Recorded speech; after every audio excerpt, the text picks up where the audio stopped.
कि आज हम इस जैन दृष्टिकोण को, जैन तत्व ज्ञान को दुनिया भर में पहुंचाने के अवसर हमें मिलते रहते हैं और हम कोशिश करते रहते हैं।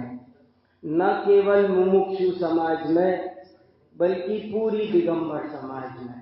जैसा कि अभी वसंत भाई ने कहा कि पूरी दिगंबर समाज में हम बेरोक टोक उठते बैठते हैं और उसके बीच जैन तत्व ज्ञान को, पूज्य गुरुदेव के आध्यात्मिक तत्व ज्ञान को हम बहुत अच्छे से जोर देकर रखते हैं। न केवल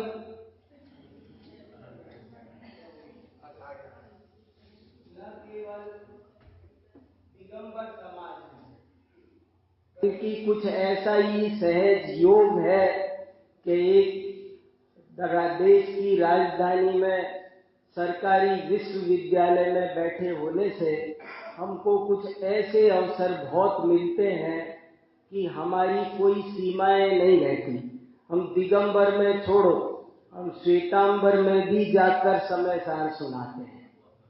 हम तो सिखों में जाकर भी सुनाते हैं, मुसलमानों में भी जाके सुनाते हैं, ईसाइयों में भी जाके सुनाते हैं। हमारा ये रोज ही का काम है। साल में 2-4 बार मुसलमानों के कार्यक्रम में जाना ही होता है। अभी 4 दिन पहले मैं जामिया मिलिया इस्लामिया दिल्ली में यूनिवर्सिटी है, वहां गया था। वहां पर जैन धर्म में क्या स्थिति है, जैन संस्कृति पर एक व्याख्यान था। ऐसे ही राजनीतिक स्थितियों में भी राष्ट्रपति भवन में भी जाने का अवसर आए दिन मिलता है। प्रधानमंत्री हाउस में जाने का, उनकी मीटिंगों में जाने का मौका मिलता है। मुख्यमंत्री जो भी हो, अभी अरविंद केजरीवाल के कार्यक्रमों में, विधानसभा में कम से कम हर महावीर जयंती तो जाना ही जाना है वहां पर। और भी 2-4 कार्यक्रम होते हैं तो तब भी जाना होता है। कई बड़े बड़े जज हाई कोर्ट और सुप्रीम कोर्ट तक के कई दफे जैन धर्म के बारे में कुछ जानना चाहते हैं तो वो भी ढूंढते हैं कि कौन जैन फिलॉसफी का जानकार है, तो गूगल हमको ही बता देता है। वो गूगल पर ढूंढ करके हमको पूछ लेते हैं और फिर हम उन जजों को भी किताबें देते हैं, उनके पास जाते हैं। उनको नेताओं के पास भी, कोई बहुत सारे नेता है, एक लंबी चौड़ी लिस्ट बन जाए अगर बनाओ तो कोई नेता नहीं बचा होगा जिनके पास में घंटों बैठ बैठ करके चर्चा। पिछले दिनों राहुल गांधी के साथ बहुत 1 घंटा तत्व चर्चा हुई और उन्होंने कहा कि हमको समझाओ कि जैन तत्व ज्ञान क्या है। और आप ये देखो कि जब हम उनको ये चीजें समझाते हैं तो वे बहुत प्रश्न करते जाते हैं और प्रश्न करते करते बीच बीच में ये भी कहते जाते हैं, अरे वाह ये तो बहुत वैज्ञानिक धर्म दर्शन है। जैसे उन्होंने पूछा कि जैन धर्म भगवान के बारे में क्या कहता है, तो हमने उनको बताया कि हम भगवान को कर्ता धर्ता नहीं मानते हैं, ज्ञाता दृष्टा मानते हैं। तो कैसे, थोड़ा एक्सप्लेन करो। तो हमने उनको एक्सप्लेन किया कि देखो वैज्ञानिक बात ये है कि गलती हम करें, कोई भी काम हम करें और उसका क्रेडिट उनको देवें, तो ये कोई अच्छी बात नहीं है। हमने एक उदाहरण देकर उनको समझाया। बहुत लंबी चौड़ी बात है और बहुत अच्छे समाचार है। आपको जानकर ताज्जुब होगा मैं कितनी बातें आपको, जैसे अभी अशोक जी बता रहे थे, हमारी मोदी जी के साथ मीटिंग हुई, स्वच्छता अभियान को लेकर के क्या करना चाहिए। तो हमने कहा आप कहते हो कि सफाई करो और झाड़ू ले करके, झाड़ू लगा लगा कर फोटो खिंचवाते हो गौरव के साथ में कि ये हमने कहा जैन परंपरा में झाड़ू लेके, झाड़ू लगाना, सफाई करना ये गौरव का विषय नहीं है, ये आलोचना का विषय है। ये झाड़ू ले जगह बुआरी चिटी आदि जी। हम झाड़ू लगाने के लिए, हम झाड़ू लेने को सीना चौड़ा करके कहते नहीं हमने झाड़ू लगाई, हम अपनी गलती मानते हैं कि हमने झाड़ू लगाई। तो सफाई करो की बजाय आप नारा दो कि सफाई रखो। मैंने उनसे बहुत तर्क देकर बात बताई कि आप कहते हो आपने सफाई अभियान के लिए 500 करोड़ रुपया सैंक्शन कर दिया और उस सैंक्शन में क्या किया कि इतनी कूड़ा गाड़ियां खरीद लो, इतने कूड़े उठाने वाले कर्मचारी रख दो, इतने डस्टबिन कर दो, हरे अलग कर दो, लाल अलग कर दो, नीले अलग कर दो। आपने 500 करोड़ रुपया इस काम के लिए सैंक्शन कर दिया। मेरे कहने से 25 करोड़ रुपया मैं कहता हूं उस काम में खर्च करो। वो क्या कि पीछे से कूड़ा आना रोको। अभी क्या हो रहा है कि मेरे घर से कूड़ा निकल जाता है और कहीं दूसरी जगह जाके ढेर लग जाता है। दिल्ली में 2-2 किलोमीटर ऊंचे 4 कूड़े के पहाड़, कुतुब मीनार कहीं रह गई, इतने ऊंचे कूड़े के पहाड़ बन गए। गाजीपुर में, भलसवा में, ओखला में 4 पहाड़ खड़े हैं और उनके 2 किलोमीटर आसपास लोग रह नहीं सकते। तो जब तक कूड़ा पैदा होता रहेगा तब तक आप कितना भी चिल्लाओ सफाई करो सफाई करो, कुछ होने जाना नहीं है। आप सफाई रखो वाली कंसेप्ट को अगर प्रोत्साहित करेंगे, पीछे से प्लास्टिक आ रहा है, एक छोटी सी पार्टी करते हैं तो कूड़े का ढेर लग जाता है, आप उसको रोको। अगर आप कूड़े को आने से, पैदा होने से रोक सके तो हमारा स्वच्छता अभियान अच्छी तरह सफल होगा। ऐसी जगह जगह कई तरह से हमारी बातें होती है, कई तरह के विचार होते हैं और जैन कंसेप्ट को दूसरे देवी देवताओं की बात चलती है, वहां भी हम सबके बीच सुनाते हैं। एक दफे अभी सर्वधर्म सम्मेलन था दिल्ली के द्वारका में, वहां पर मैं जैन धर्म का प्रतिनिधि बनकर गया और मैंने वहां सबके बीच सुनाया। मैंने कहा देखो, सबका यत्किंचित योगदान मानने में हमें ऐतराज नहीं, लेकिन बात को आपको समझना और स्वीकार करना पड़ेगा। हमने कहा सुनो कि एक बार दुनिया के सभी भगवानों की मूर्तियों का कंपटीशन हुआ कि सबसे सुंदर मूर्ति कौन है। जैसे होता है ना, लड़कियों का होता है कि मिस इंडिया कौन है, मिस वर्ल्ड कौन है, ऐसे ही समझो एक मूर्तियों का कंपटीशन हुआ और सब धर्म वाले अपनी अपनी मूर्तियां लेकर आए। जैन भी अपनी मूर्ति लेकर पहुंचे और बहुत बड़ा पैनल बैठा कि इसमें से सबसे सुंदर मूर्ति कौन है। तो सबने बहुत जजमेंट करके बोले इस मूर्ति के पास तो हथियार है, ये तो रुंडमाला है, मुंडमाला है, इसके पास पत्नी बच्चे हैं, इसके पास अस्त्र शस्त्र है, ये रो रही धो रही, ये प्रहार कर रही, सब कैंसिल कैंसिल, ये भी कैंसिल ये भी कैंसिल। 2 मूर्ति आखिर रह गई, एक जैन मूर्ति और एक बौद्ध मूर्ति। बोले साहब ये 2 मूर्तियां ऐसी है कि जो शांत स्वभाव दिखाई दे रही है, तो बाकी सब हट गई, 2 रह गई। अब क्या किया जाए, एक फाइनल राउंड किया जाए। बोले फाइनल राउंड करो।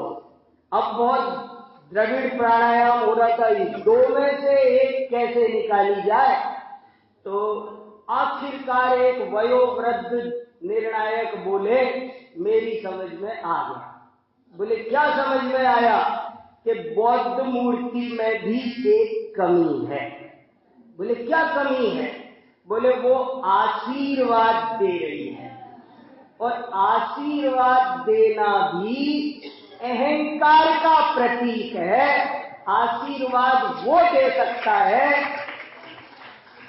आशीर्वाद वो दे सकता है जो अपने को बड़ा और दूसरे को छोटा मानता हो। जैन मूर्ति का संदेश है।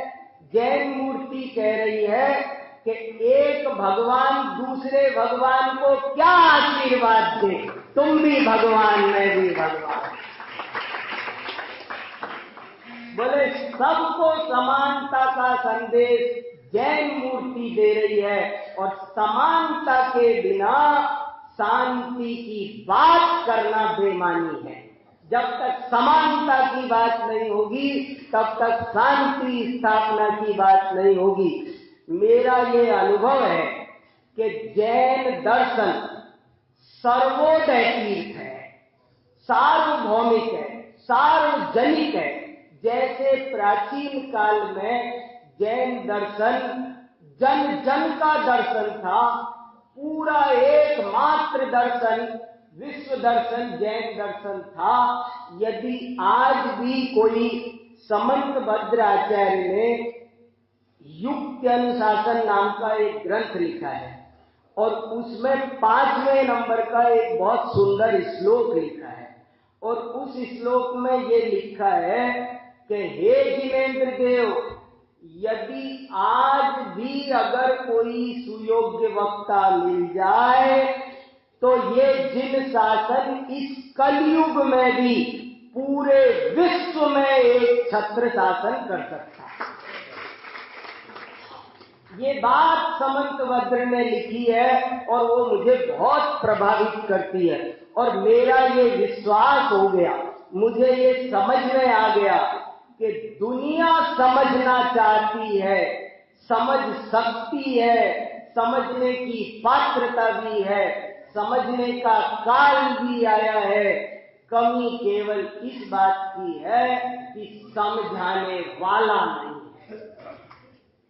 यदि हम प्रेम से समझाएं, और आज तो बहुत गोल्डन टाइम है मेरे हिसाब से, इस समय का पीरियड तो बहुत गोल्डन है। देखो, एक समय था जब यदि हम ये कहते कि भगवान जगत का कर्ता धर्ता नहीं है,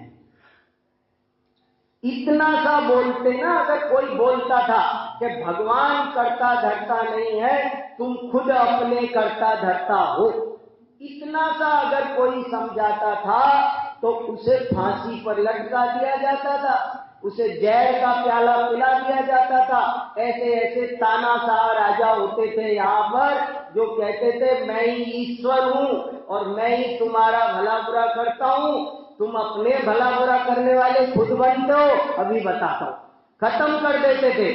लेकिन आज समय आया है कि पीके बन गई है, ओ माई गॉड बन गई है, और सारी दुनिया समझ रही है कि भगवान कर्ता धर्ता नहीं है। जो भगवान को कर्ता धर्ता के समझ लेना फिरकी ले रहा है। मैंने आज वातावरण बन गया, मैंने उनको समझाया, मैंने कहा देखो भगवान कर्ता धर्ता कैसे नहीं, तो मैंने उनको उदाहरण दिया कि आप ये बताओ, जरा कल्पना करो कि मैं सब्जी बना, मान लो मैं भिंडी बना, यही उदाहरण दिया मैंने उनको। मैंने कहा देखो मैं भिंडी बना रहा हूं, और भिंडी बनाते बनाते चाकू से मेरी उंगली कट जाए, अब ये उंगली किसने काटी? मेरा प्रश्नवाचक चिन्ह आपके सामने। मेरी उंगली किसने काटी? आपको भगवान ने। मूर्ख, उसका नाम क्यों लगाते हो? नहीं, गलती करो आप और नाम लगाओ वीर सागर का, ये कैसे होगा? मानहानि का दावा नहीं ठोक देंगे वो। तो गलती, उंगली मैंने काटी और नाम किसका लगा रहे? उंगली किसने काटी? बोले उंगली चाकू ने काटी, उंगली भगवान ने नहीं काटी। अब एक स्टेप यदि और आगे बढ़े तो उंगली चाकू ने भी नहीं काटी है, क्योंकि यदि, तर्क सुनो, जैन दर्शन बड़ा तार्किक दर्शन है। यदि उंगली में यदि चाकू ने उंगली काटी होती, यदि चाकू ने उंगली काटी होती तो जो जो भिंडी बनाते हैं उन सब की उंगली कटनी चाहिए, सबकी सजा नहीं कटती। तो किसकी कटती है? जो लापरवाही करता है। तो सही पूछो तो इस उंगली को काटने का कर्ता भगवान भी नहीं है, चाकू भी नहीं है, तेरी भूल है, तेरी गलती है। ऐसे ही मैंने कहा जैन दर्शन कहता है कि तुम्हारे दुखों का कारण भगवान नहीं है और कोई पर पदार्थ भी नहीं है, कोई कर्म भी नहीं है, बल्कि कर्म विचारे कौन भूल तेरी अधिकारी।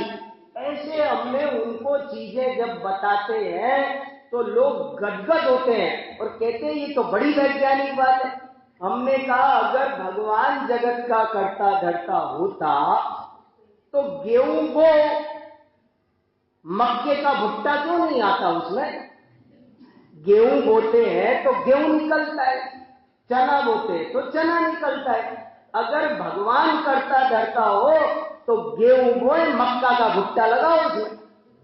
आम का पेड़ बोए, अमरूद लटकने चाहिए, अमरूद का बोए, आम लटकना चाहिए। भगवान करता हो तो हमको गेहूं लाना, साफ करना, आटा बनाना, रोटी बनाना, इतना काम क्यों करे? डायरेक्ट पेड़ पर रोटी लटका दे, एक में कटोरी में दाल लटका दे, तोड़ के खा ले। माने कार्य एक वैज्ञानिक व्यवस्था से होता है। तब कहने लगे ये तो बड़ी वैज्ञानिक बात है। भगवान को कर्ता धर्ता मानो तो भगवान अनंत सुखी भी नहीं रहते, अनंत दुखी सिद्ध होते हैं, उन्हें आकुल व्याकुल आकुलता सिद्ध होती है। ऐसे करके उन्हें बहुत सारी बातें बताते हैं। मुसलमानों के बीच में 800 मौलवी बैठे थे। 800 मौलवियों के बीच में एक दिन हमें कुछ बोलना था। तो हमने कहा सुनो भैया, मैं अफगानिस्तान से एक पांडुलिपि ले गया। अफगानिस्तान में एक मुस्लिम कवि ने एक बाबा आदम का स्तोत्र लिखा है, मेरे पास है स्तोत्र है, बाबा आदम का स्तोत्र। तो मैं वो ले गया कि आपके यहाँ एक मुस्लिम कवि ने ये बाबा आदम का स्तोत्र लिखा है, तो आप जरा ये सुनो एक मिनट, इसमें क्या लिखा है। उस स्तोत्र में क्या लिखा था सुनो। हमने उनको उस स्तोत्र में मुस्लिम कवि लिख रहा है कि हे बाबा आदम, आप युग के आदि में इस प्रजा को मार्गदर्शन करने वाले थे। आपने ही इस दुनिया को सब कुछ सिखाया। दुनिया अज्ञानी थी और आपका दूसरा नाम रसूल था। आपके पिताजी का नाम नबी था। आप बहुत बड़े पैगंबर थे। ऐसे ऐसे सब वर्णन लिखा है। तो हमने कहा जरा इसे पढ़ो। तो आप कह रहे हो आदम, आप कह रहे हो बाबा आदम, हम कह रहे हैं आदिनाथ। आप कह रहे हो कि उसका दूसरा नाम था रसूल, हम कह रहे हैं उसका दूसरा नाम था ऋषभ। आप कह रहे हो कि उसके पिताजी का नाम नबी था, हम कह रहे हैं कि उसके पिताजी का नाम नबी।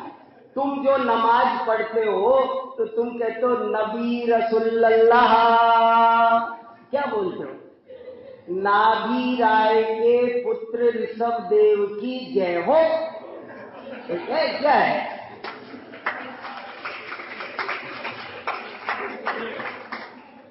और क्या बोलते हो? तुम कह रहे हो पैगंबर। अब पैगंबर माने पता है? पे का मतलब होता है अलिफ बे पे ते। जिसके पास पे बराबर वस्त्र नहीं है वो पैगंबर। हम कह रहे दिगंबर। पैगंबर और दिगंबर में क्या फर्क हुआ? तुम कह रहे हो कि उसने हमको रहीम करीम दिए, हम कह रहे हैं कि रीम क्लीम दिए। रहीम और रीम, करीम और क्लीम। तो तुम कह रहे हो रहीम करीम दिए, हम कह रहे हैं ओम रीम क्लीम रीम क्लीम दिए। तुम कह रहे हो नमाज, हम कह रहे हैं नमः। नमाज को ही अगर अंग्रेजी में लिखो तो NAMAS, कुछ ऐसा नमाज जैसा ही बनेगा।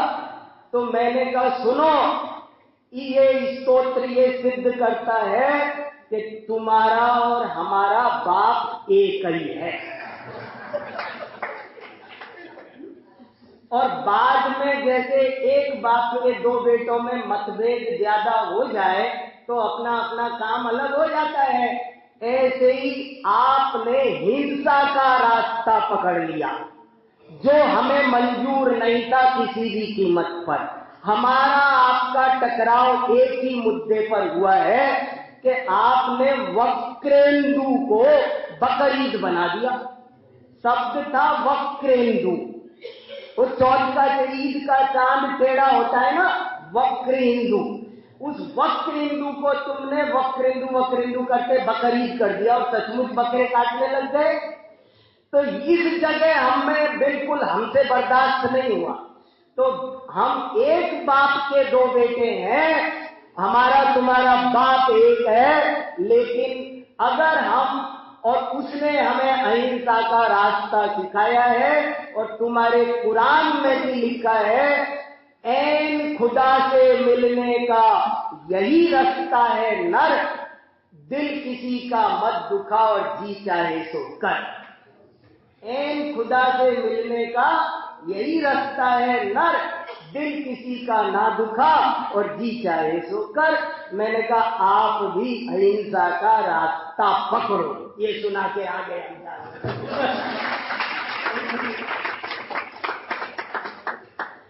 ऐसे कर ईसाइयों के कार्यक्रम में गए। आज भी मेरे पास हर साल वेटिकन सिटी से पोप की चिट्ठी आती है, हर साल आती है वेटिकन सिटी से पोप की। उनके रजिस्टर में लिस्ट में मेरा नाम है, क्योंकि मैं हर साल कम से कम 25 दिसंबर को तो एक दिन जरूर किसी न किसी दिल्ली के गिरजाघर में मेरा भाषण होता ही होता है, क्योंकि वो उनका ईसा मसीह का वो दिन मनाते हैं।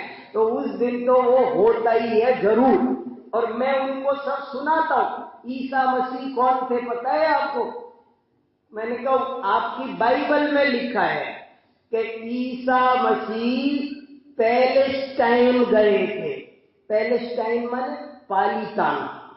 ईसा मसीह पालीताना आए थे, जैन मुनियों के पास 40 दिन रहे थे और उन्हीं से उन्होंने क्षुल्लक दीक्षा ली थी।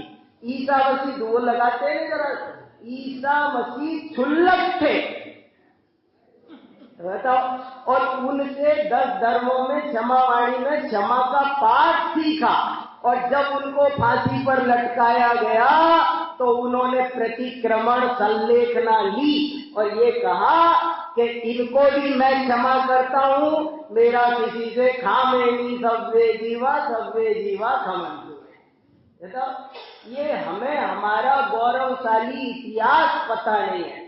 जैन दर्शन का इतिहास, जैन दर्शन के काम बहुत नग्नम पश्यत्वादिनो जगदिदम जैनेन्द्र मुद्रांकितम। ये सारा जगत दिगंबर है, विश्व दिगंबर है, वस्तु का स्वरूप दिगंबर है।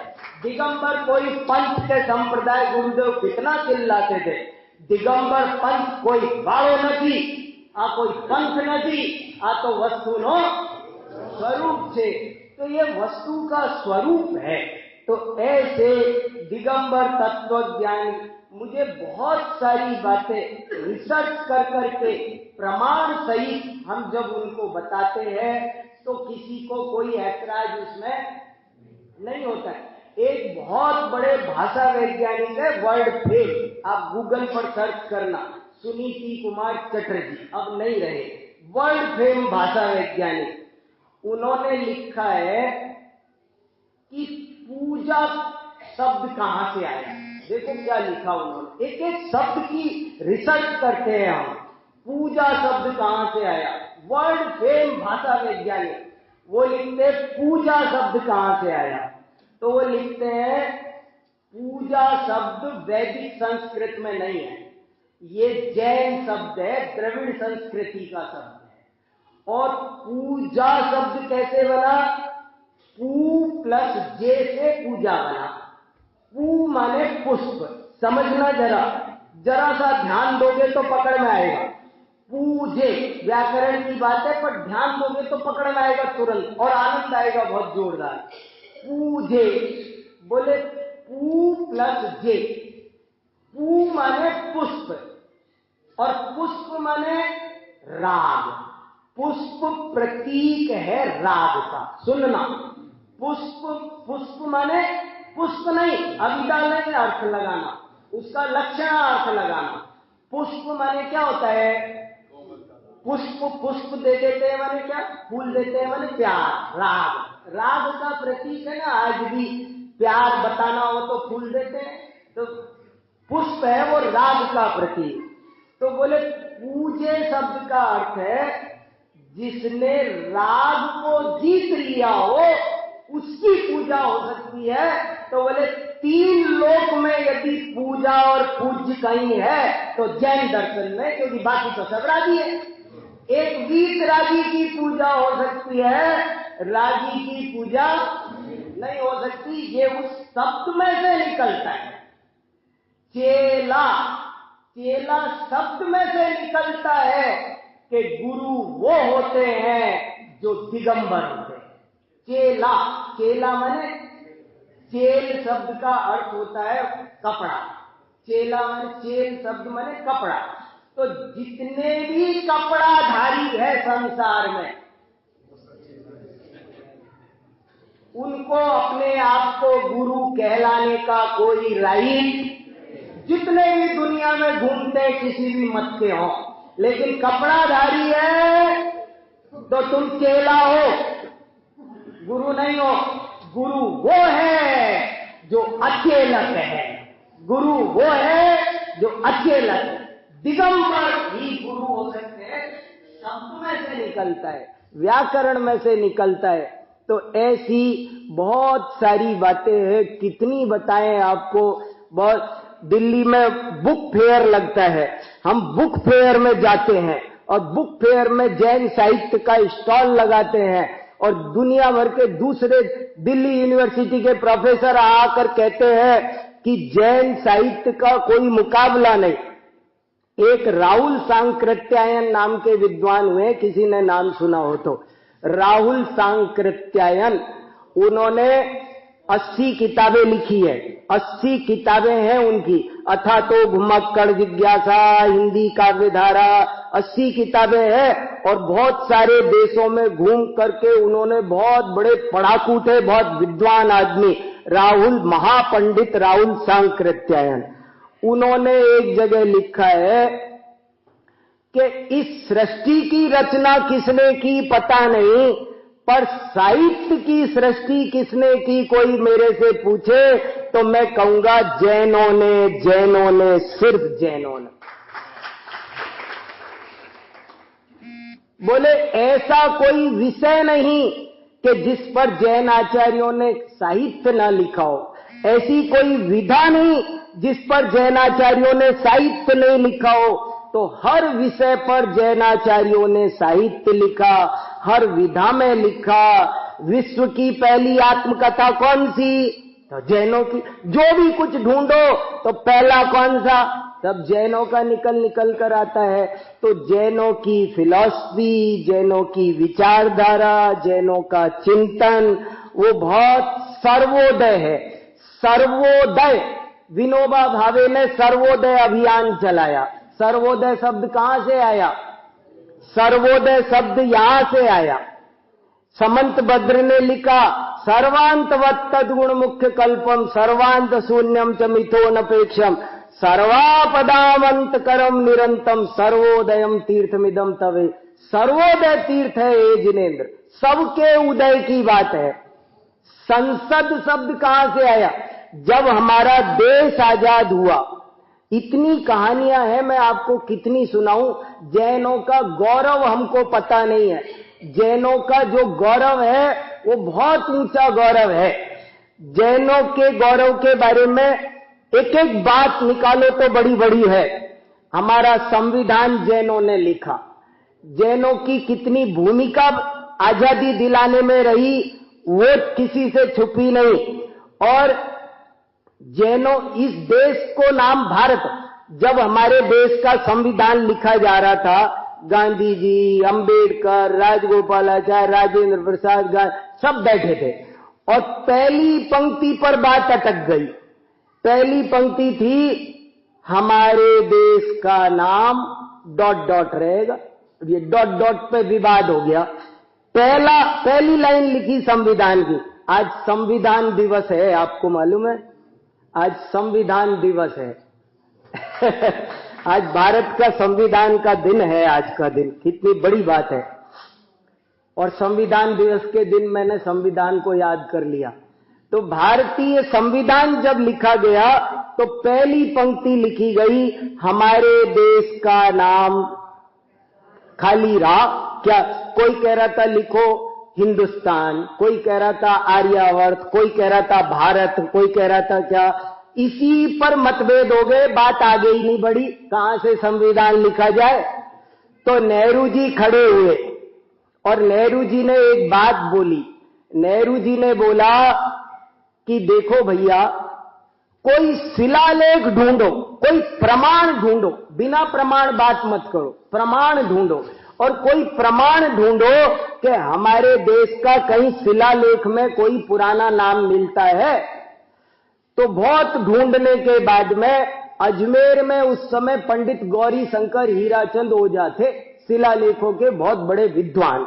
उनसे पूछा तो उन्होंने कहा उड़ीसा जाओ, उड़ीसा में भुवनेश्वर के पास हाथी गुफाएं हैं और हाथी गुफाओं में 16 लाइन का बहुत बड़ा 20 फीट लंबा चौड़ा शिलालेख लिखा हुआ है।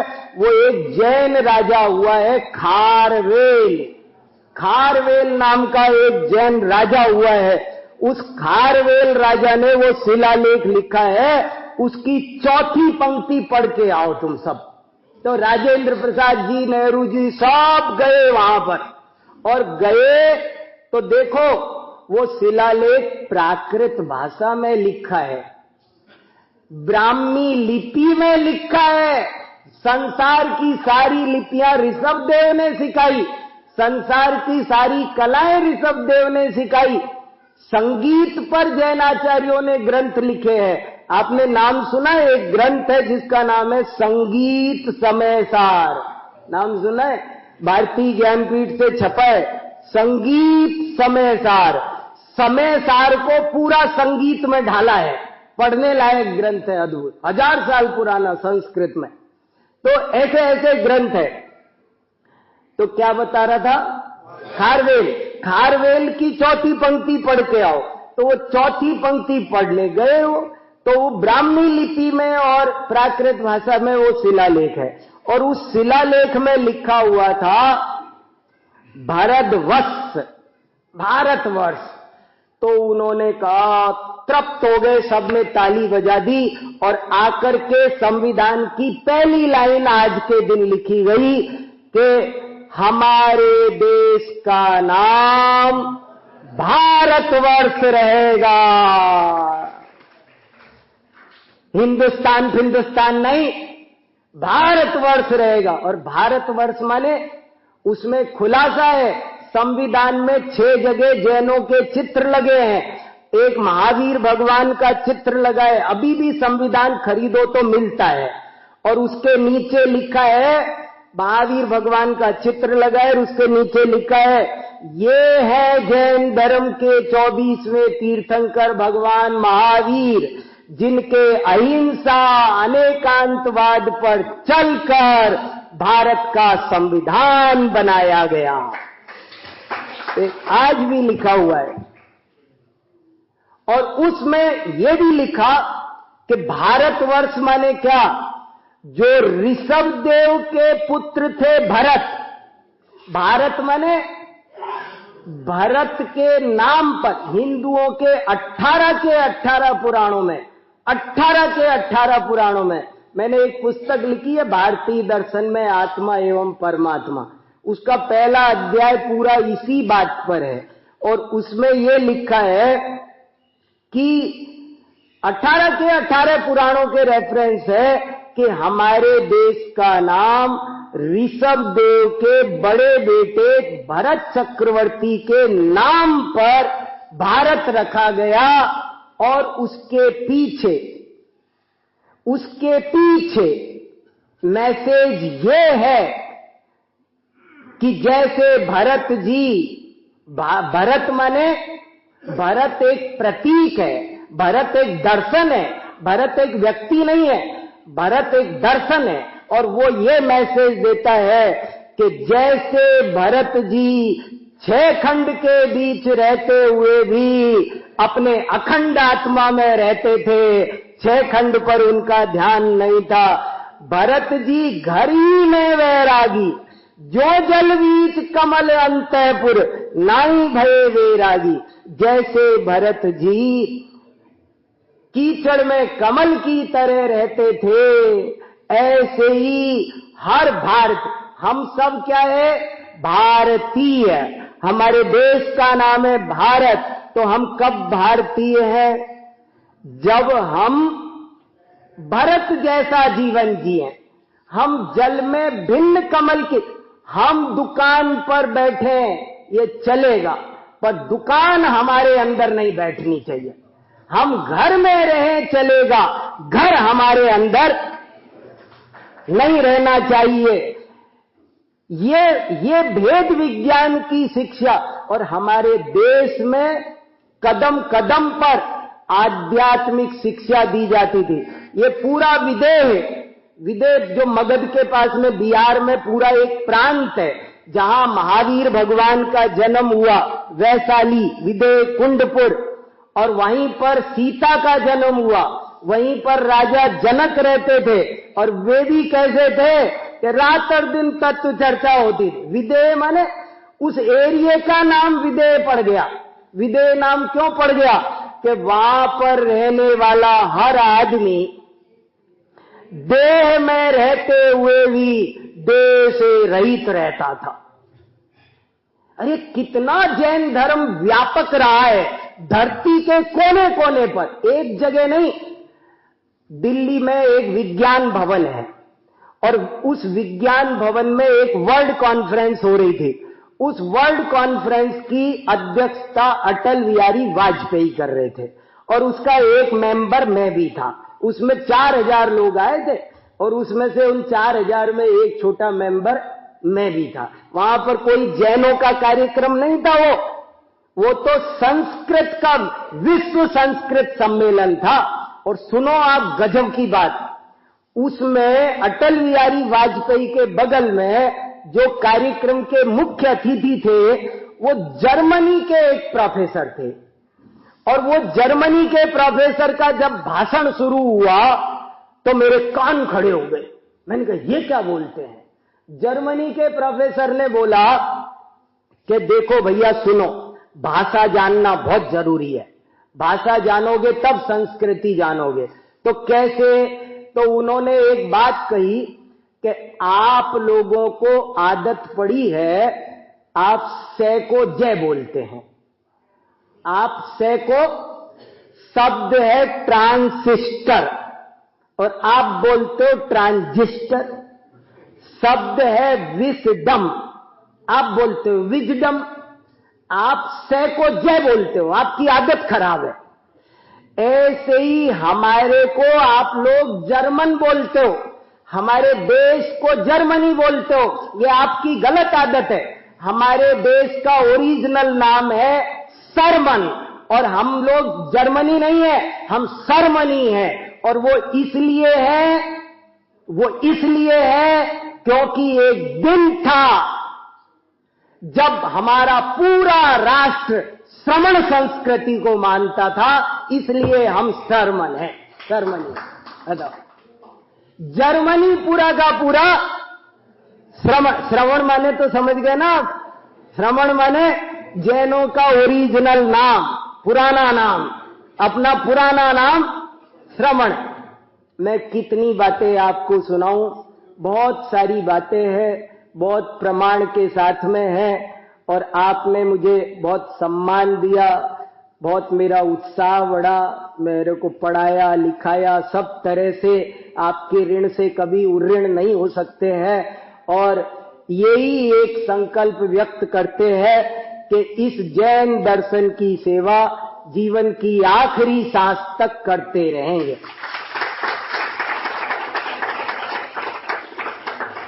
शास्त्र में लिखा है यावत जीव मदीते विप्रा, लिखा है अभीक्षण ज्ञानोपयोग के प्रकरण में एक पंक्ति आती है, यावत जीव मदीते विप्रा, जीवन की अंतिम सांस तक पढ़ते रहो।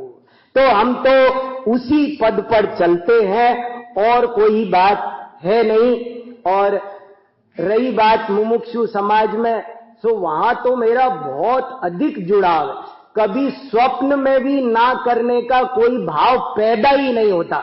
बस इतनी सी बात है कि आपको बताया ना, ये हाथ पैर इतने पसर गए कि जो जिधर खींच लेता है उधर खिंचा जाते हैं। तो और कोई बात नहीं है मेरे मन में, ऐसा भी कुछ नहीं है कि आप बुलाओगे तभी आएंगे। हम तो बिन बुलाए आना चाहते हैं। गुरुदेव के साथ रहे, महीनों रहे, ये वे ही कंधे हैं जिन पर गुरुदेव के हाथ रहते थे। गुरुदेव ने अपने हाथ से हमको सम्मान किया। मैं सबसे पहले उपाध्याय में गोल्ड मेडल जीता था, तब गुरुदेव ने मुझे बहुत शॉल दिया। भाई जी वहां पर थे उस समय भी। और वो ये बात 80 की बात है, सन 80 की बात है। सन 80 में भाई जी थे और तब मेरे को पहली बार परमागम मंदिर में गुरुदेव के हाथों से सम्मान मिला था। और वही काम धीरे धीरे बढ़ता चला गया। और बहुत सारी बातें हैं। मैं स्वाध्याय के लिए एक बहुत सुंदर गाथा लेके बैठा था। मैंने कहा प्रवचन करेंगे, स्वाध्याय करेंगे, पर ये सब बातें हो गई। और ये भी सब बहुत जरूरी है। ज्ञान की बातें हैं, जिनवाणी की बातें हैं। हम सबको जागरूक होने की जरूरत है। इसलिए ये सब। एक बार ज्ञानी जैल सिंह आए श्रवण बेलगोला में, और उन्होंने कहा कि यदि सब लोग जैन जीवन शैली अपना ले तो देश में एक पुलिस चौकी की जरूरत ना पड़े। यानी अगर सब लोग जैन जीवन शैली अपना ले तो देश में कितना खर्चा सेना पर हो रहा है, कितना खर्चा हॉस्पिटल दवाइयों पर हो रहा है। लेकिन यदि जैन जीवन शैली अपना लो तो आपका अस्त्र शस्त्र के खर्चे में भारत वापस सोने की चिड़िया बन सकता है। यहां पर बड़े बड़े स्वस्थ सूरवीर पैदा हो सकते हैं। जरूरत है जैन जीवन शैली को समझने की, समझाने की, अपनाने की। तो हम तरीके से दूसरों लोगों के बीच चले जाते हैं, के आते हैं, थोड़े बहुत लोगों को खींच लाते हैं, उन्हें जिनवाणी दे आते हैं, पढ़ने को प्रेरित कर आते हैं। ऐसा ही कोई योग हमारी तकदीर में लिखा है, सो हो रहा है। हम क्या करें बताओ, क्या बोले क्या ना बोले, क्या करना चाहिए क्या नहीं करना चाहिए, कुछ समझ में आता नहीं है। जो हो रहा है सो हो रहा है। सुबह बैठ करके अपना शांति से रोजाना नियम से स्वाध्याय करता हूं, नियम से सामायिक करता हूं, नियम से ग्रंथ पाठ करता हूं। मैं जरूर एक ग्रंथ का पाठ करता हूं। हमें प्राकृत संस्कृत धारा प्रवाह समझ में आती है। मैं पूरा 1 घंटे में रत्नकरंड श्रावकाचार पढ़ जाता हूं, 2 घंटे में पूरा समय सार पढ़ जाता हूं, हजारों बार समय सार का पाठ कर लिया, पूरा गाथाएं मूल कंठस्थ है पूरी की पूरी रत्न। तो ऐसे करके वो पाठ करने की अपने आत्म कल्याण की तीव्र भावना है। और ये पता नहीं क्या क्या परहित भी होता रहता है, कैसे क्या चल रहा है मालूम नहीं है। अब जब तक जैसा होनहार है देखे जाते हैं, करना तो हमें आत्महित ही है। ये सम्मेद शिखर पार्श्वनाथ की भूमि में आया हूं और फिर से आत्म कल्याण की भावना को ही बहुत तेजी से भाता हुआ, उधर ही सिमट जाने की भावना भाता हुआ मैं अपनी वाणी को विराम देता हूं। धन्यवाद।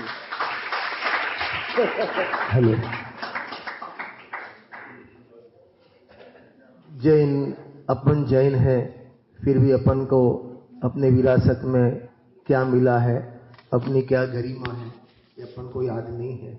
मैंने मालूम याद भी नहीं, मालूम भी नहीं है। डॉक्टर विशाखा के माध्यम से अपन को ये बात सुनने मिली रही।